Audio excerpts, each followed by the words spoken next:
More than 1 million new cases have been reported in just the last week, and across the country during that time, the number of people in the hospital with COVID has increased by 24%. Major cities are facing new restrictions as COVID cases skyrocket. Health officials in Philadelphia are announcing more closures today. Pennsylvania is now reporting a surge in cases, hospitalizations, and deaths. In Washington state, indoor dining is now banned.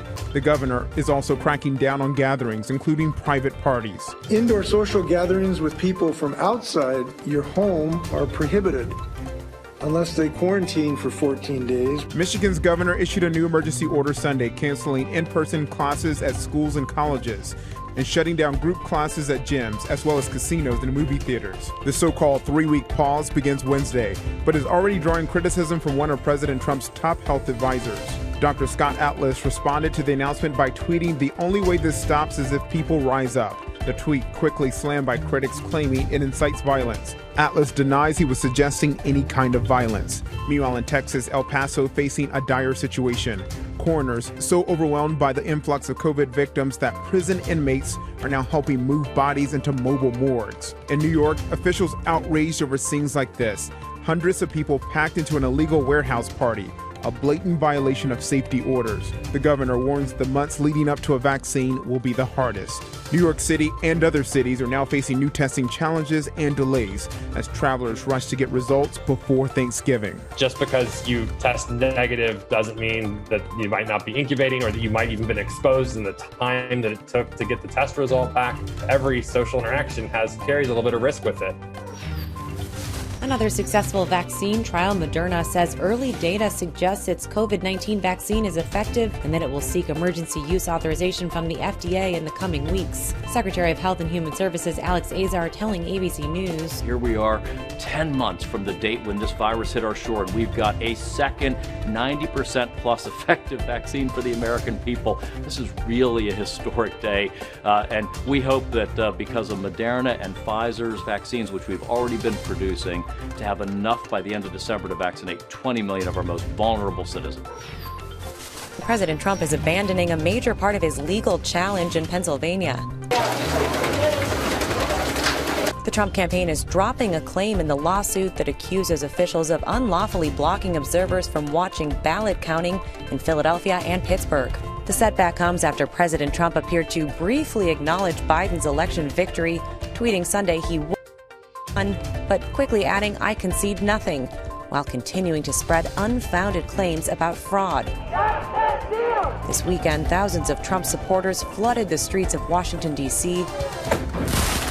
As night fell, clashes with counter-protesters led to at least 20 arrests. A new report says President Trump is planning a last-minute crackdown on China, possibly creating a foreign policy challenge for the Biden administration. According to the website Axios, Trump may announce new sanctions or trade restrictions against China in his final weeks in office. A spokesman for the National Security Council tells Axios the actions would be designed to be politically suicidal for the next administration to undo. In the meantime, President-elect Biden is still blocked from coordinating with federal agencies, including the planning for the distribution of a coronavirus vaccine. Dr. Anthony Fauci is calling for a smooth transition. It's almost like passing a baton in a race. You don't want to stop and then give it to somebody. You want to just essentially keep going. An ISIS operative is now on trial in France for a 2015 terror attack that was stopped by 3 Americans. They helped tackle the heavily armed attacker to the ground after one person was shot on a train from Amsterdam to Paris. A mission with a crew to the International Space Station using the new system from SpaceX will arrive there later today. Not only was this the first ever operational flight for the Crew Dragon capsule, but the astronauts themselves are making history. Victor Glover will be the first black astronaut to spend an extended time at the International Space Station. Mike Hopkins will officially be sworn into the newly formed Space Force military branch once on the ISS. It's the first time a SpaceX rocket is flying a crew to the space station. NASA confirmed overnight that engineers had to fix a problem with propellant heaters on the crew's capsule. Experts say it was not a major problem. The 4 astronauts are expected to arrive at the space station tonight. And look at this, a long exposure photo showing the rocket's trajectory towards space. Chief Meteorologist Ginger Z, and I have to start you out with what probably kept you up in a lot of people. This would be New York City, Manhattan, with the debris and the leaves flying, 60+ mile-per-hour winds busting through. Tornado warnings were up in Connecticut and in Westchester County. And this was a long line that started back in the Great Lakes. Cleveland, Ohio, the Browns versus the Texans. The kickoff was delayed almost 40 minutes thanks to the winds, which were gusting there to 71 miles per hour, which is the strongest wind they've seen since 2008 in Cleveland. And then in Buffalo, New York, some damage from the wind. So it was widespread. We had nearly 300 severe storm reports, most of them represented by the blue dots, all damaging winds. So some hail when it was a little younger back there, but look at that, making it all the way to the coast.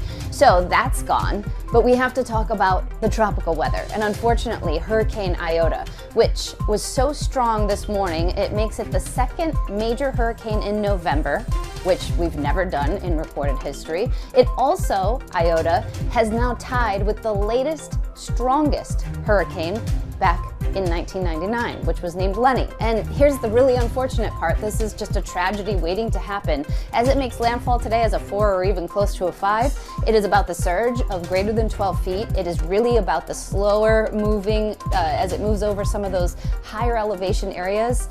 We're going to be talking about feet of rain again.